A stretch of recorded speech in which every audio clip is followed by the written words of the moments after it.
Salut Jean-Luc Lemoine, bonjour. Bonjour. Voilà. Jean-Luc, tous les jours vous intéressez à un programme pour nous, c'est votre session de rattrapage. Aujourd'hui, mon petit lapin, je ne sais pas ce que vous nous avez encore dégoté ou un programme trop choupinou. Eh ben pas du tout, Philippe Vandel. Oubliez votre lapinou des montagnes. Aujourd'hui, c'est Jean-Luc le Fossoyeur des ténèbres qui est face à vous, le plus diabolique, le plus terrifiant de vos cauchemars. D'ici la fin de cette rubrique, vous ferez des gargarismes avec vos parties intimes au fond de votre gorge. Mais Bon allez, laisse tomber, coupe la musique. De toute façon, il m'a tout foutu en l'air avec son lancement. J'avais prévu un début sur Metallica pour faire méchant et l'autre il m'appelle mon petit lapin. Ouais. Crédibilité zéro. Hein. Merci beaucoup Philippe. Pourtant j'ai bossé mon côté brutal en regardant le catch sur AB1. ah oui. Voilà, un programme qui se divise en deux émissions. Raw, c'est brut en anglais, et SmackDown, qui, contrairement à ce que pense Anissa, ne veut pas dire petit bisou en bas, mais remettre à sa place. Vous êtes prévenus. Il lui arrache les oreilles comme Monsieur Marx me les arrachait en CM1. Qui? Oui, c'était pas Karl, hein, c'était mon maître d'école. Voilà, première prise que je voulais essayer sur vous, Philippe. L'arrachage d'oreilles de Monsieur Marx.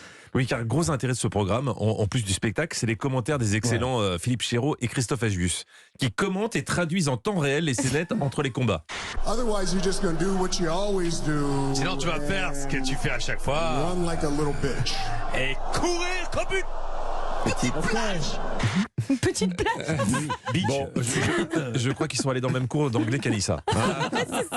Parce que je suis pas sûr que ce soit ça la traduction. C'était plutôt courir sur une plage, pas comme une plage.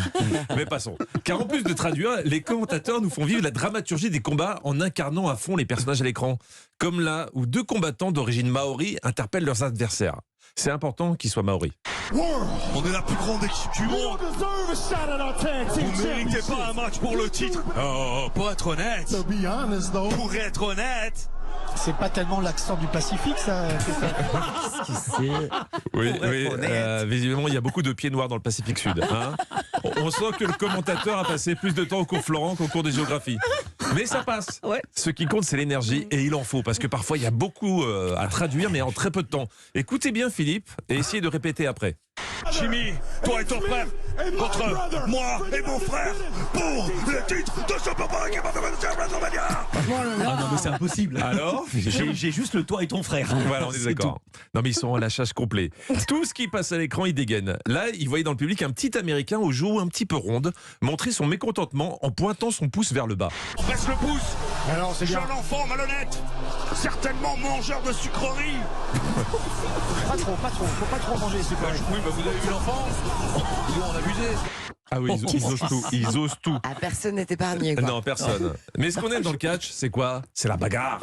Et c'est là où je me suis rendu compte que pour être un bon commentateur sportif, fallait être au courant de l'actualité minimum. Droite dans la face. 49-3 dans la gueule. Certains disent d'ailleurs que Logan Paul a dépassé la borne. Les bornes. Réussir à caser Elisabeth Borne et le 49-3 dans un match de catch, je dis respect. Et en même temps, ça marche. Aussi, sur le fondement de l'article 49, alinéa 3 de la Constitution, j'engage la responsabilité de mon gouvernement. 49-3 dans la gueule. Moi, je veux l'actualité via le catch. Oui. Est-ce que vous imaginez les 2 secondes Philippe Chéreau et Christophe Agius sur Public Sénat, hein? Vu ce qui s'est passé ces dernières semaines, ça serait le meilleur combo possible. Mes chers collègues, on n'est pas dans un amphi, on n'est pas dans une manif, on est dans l'hémicycle de l'Assemblée nationale.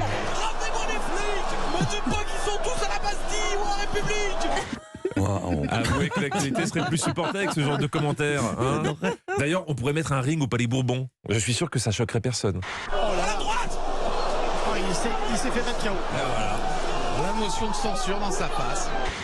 Oui, oubliez le coup de la corde à linge ou le coup de pied retourné dans la face. Maintenant, la prise qu'ils veulent tous essayer sur le ring, c'est le 49-3 ou la motion de censure. C'est ça, le catch moderne. Merci beaucoup Jean-Luc Lemoine. À demain, on vous retrouve tout à l'heure de 16h à 18h avec Stéphane Bern dans Historiquement Vôtre. Évidemment, demain dans Culture Média aux alentours de 10h, 4 minutes.